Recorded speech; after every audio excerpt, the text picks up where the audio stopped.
The sun had not yet risen over Constantinople when the silence broke. Church bells that once sang of peace now rang in terror, muffled beneath the roar of marching boots and the echo of foreign tongues. Inside cold stone convents, nuns clutched wooden crosses, their whispers trembling through cracked lips. Fear filled the air thicker than incense. They had heard rumors, whispers of the Sultan's soldiers taking everything sacred. Tonight, those whispers became reality. What happens when faith meets the blade of conquest? Subscribe, stay with us, and witness this chapter of human sorrow history tried to forget. The Ottoman conquest was not only the fall of cities, but of sanctuaries. In monasteries along the Aegean and the Balkans, nuns found themselves trapped between two worlds, one ruled by God, the other by empire.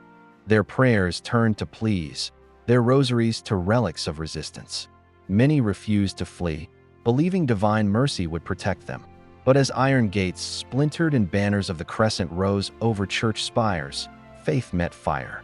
What awaited these women was not salvation, but humiliation, an erasure of devotion under the shadow of absolute power. In the convent of St. Euphemia, the sisters gathered in the chapel's heart.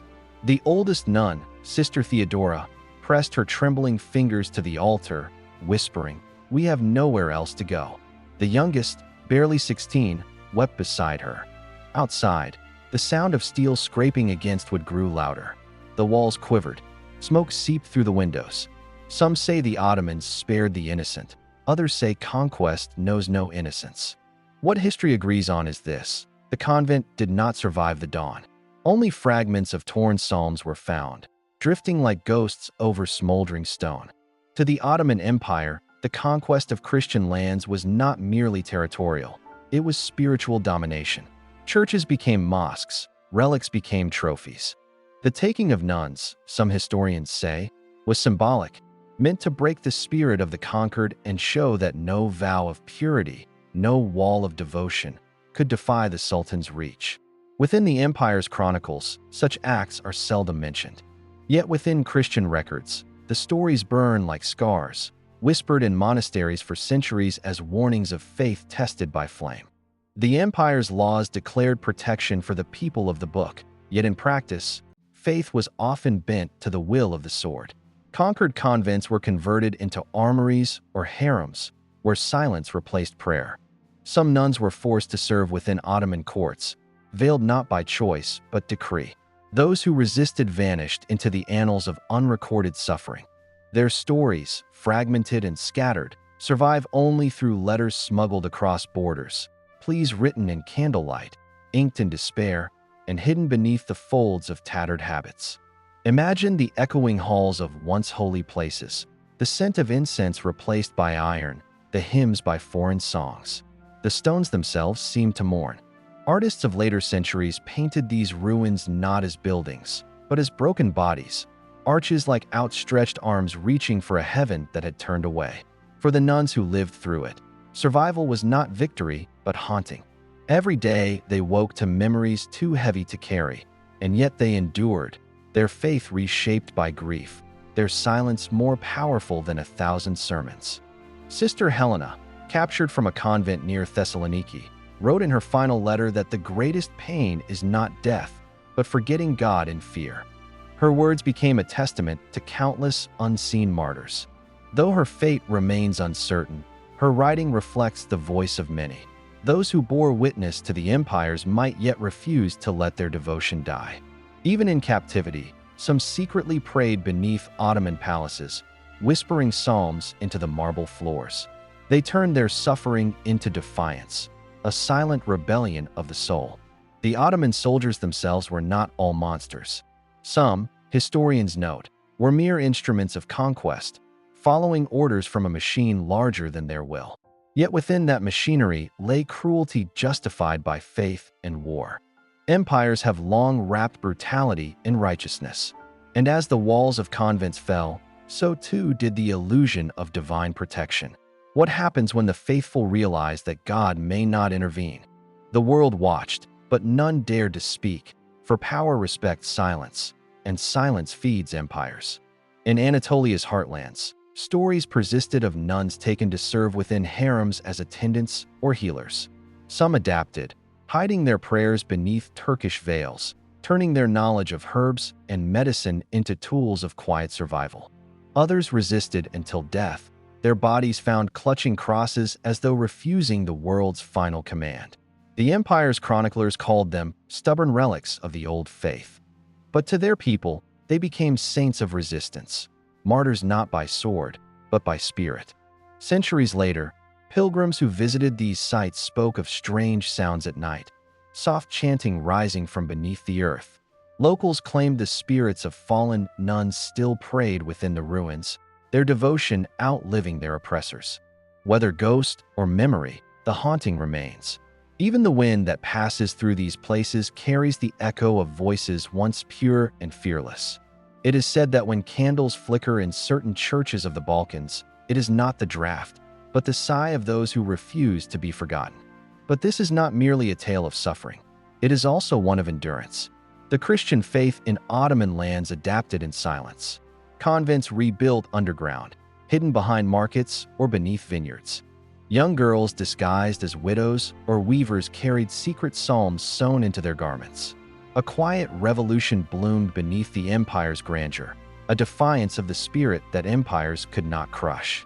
From ashes rose resilience, and from fear, an unyielding will to believe. The Ottomans were unmatched in architectural splendor and administrative might. Yet within the mosaics of their greatness lay cracks filled with the cries of the conquered. The Christian nuns, though voiceless, became the conscience of that empire. Their suffering whispered of limits to power, of the truth that even the strongest rulers are haunted by the silence of those they wronged. Empires fade, but guilt endures, echoing through time like a prayer unanswered.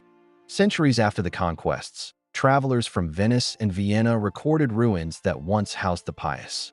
They wrote of shattered icons, of marble altars now serving as Ottoman fountains. Yet, beneath those stones, they claimed to find faint carvings, crosses etched in secret, as if the nuns themselves had scratched eternity into the walls before death took them. These marks were prayers turned to stone. And though the empire called them relics of superstition, they became proof that devotion, even buried, never truly dies. Every empire leaves ghosts. The Ottomans were carved by trembling hands. In one monastery near the Black Sea, an Ottoman governor ordered its transformation into a bathhouse. When workers broke the floor, they found beneath it dozens of preserved bodies, nuns who had refused conversion, sealed alive to protect their sanctity. Historians still debate this account, uncertain if it was martyrdom or myth. But legends often serve where records fail. Whether literal or symbolic, the image of those women remains burned into memory, a grim reminder of the price of conviction. Their final prayer was not for deliverance, but remembrance. For the surviving nuns who adapted, the world changed beyond recognition. Ottoman tolerance was inconsistent. One sultan's mercy could vanish under the next decree. Some convents were allowed to operate, taxed heavily but untouched. Others were erased overnight. Faith became a negotiation, not a calling. In letters smuggled to the West, the tone was weary but steadfast. We serve quietly, and where there is silence, there is still God. Those words became the heart of survival, a theology of endurance beneath oppression, where hope whispered beneath veils of fear. The Ottoman harem, often romanticized in art, was no paradise for the devout who ended up within its walls. Christian captives who once lived as nuns found themselves surrounded by silk and fear. They learned new languages, new customs, but never forgot the hymns of their childhood.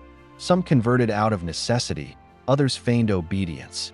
Yet even here, whispers of rebellion existed. In hidden corners, a cross scratched into a wall, a single psalm hummed beneath breath, each act a spark in darkness, a quiet defiance against the empire's consuming gaze. In Constantinople, a legend grew of a mysterious woman known only as the Black Veil. Some said she was a former abbess taken to serve in the Topkapi Palace, who secretly baptized servants' children by night. Whether she truly existed, no one knows. But the story traveled through villages and markets, comforting those who had lost their own. She became a symbol, the ghost of faith that refused to bow, a saint of the shadows. The empire had conquered bodies, but it never quite conquered belief. The Ottomans saw themselves as chosen instruments of destiny, bringing order where they saw chaos. But history reveals that every empire, no matter how righteous its vision, feeds on the suffering of others. The story of the nuns is a mirror reflecting this truth. Their pain was not merely personal, it was civilizational. They represented everything the empire sought to control: the soul's independence, the defiance of conscience, the belief that truth exists beyond power. And for that, they became targets of history's most merciless force, forgetting. Centuries later, European historians writing under candlelight revived their memory. They described the Ottomans' cruelty with horror, but also with fascination, turning tragedy into literature, pain into parable. Yet between exaggeration and denial lies a human core too raw to romanticize. The truth is not found in numbers or decrees, but in the image of a single woman, kneeling in the ruins of her chapel, clutching a broken crucifix while the world around her burns. That moment, multiplied by thousands, is what history cannot measure, but must never erase. By the 17th century, the empire's borders stretched far, yet its heart was weary. The same power that once crushed sanctuaries now struggled to control its own corruption. Within that decay, suppressed faiths began to breathe again. Secret monasteries re-emerged in the mountains, bells rang quietly at dawn, and nuns returned to rebuild what war had undone. Their new convents were humbler, built not of marble, but mud and resolve. Every wall raised was a quiet act of rebellion, every prayer a reclamation of stolen light. Modern historians now see the Ottoman-Christian relationship as layered, both brutal and coexistent. Yet for the nuns caught in its darkest corners, coexistence was often a polite word for captivity. Empires may negotiate borders and laws, but hearts do not negotiate faith. And though centuries have softened the memory, the silence of those women still cries out from old manuscripts and forgotten tombs. Their suffering, however distant, remains a moral wound, a warning to every age that power's cruelty often hides beneath banners of civilization. Their endurance reshaped Christian theology in the East. Martyrdom was no longer only about dying for faith, it became about living within oppression without losing one's soul. This subtle resistance inspired generations of women who carried prayers through persecution. Even as new empires rose, the lessons of the Ottoman nuns lingered, that faith cannot be legislated, and the sacred cannot be broken by decree. Their tears became ink for future saints, their silence a scripture of survival. There are ruins still standing today, stone skeletons covered in moss, where wildflowers bloom through cracks once soaked in blood. Travelers who visit them describe an uncanny stillness, as if time itself pauses to listen. Some swear they hear soft chanting when the wind shifts. Others feel only the weight of history pressing upon their chests.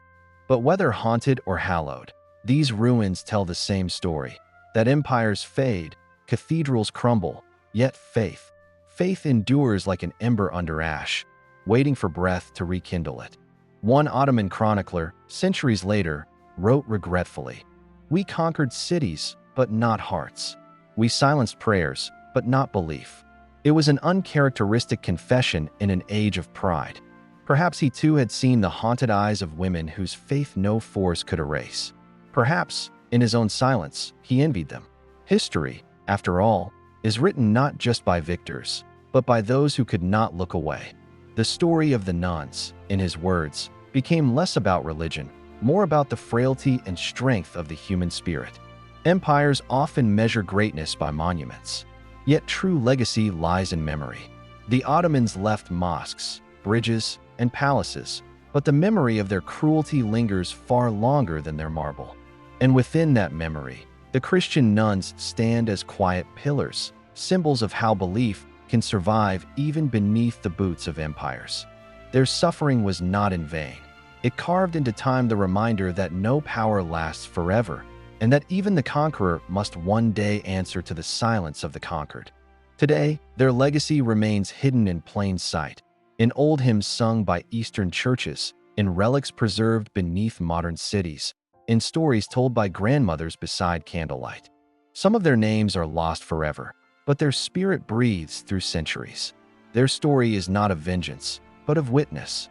They remind us that to endure suffering with grace is the highest form of resistance, and to remember the forgotten is the greatest act of justice history can perform. Imagine standing inside those ruins today, the broken altar before you, sunlight bleeding through a cracked dome.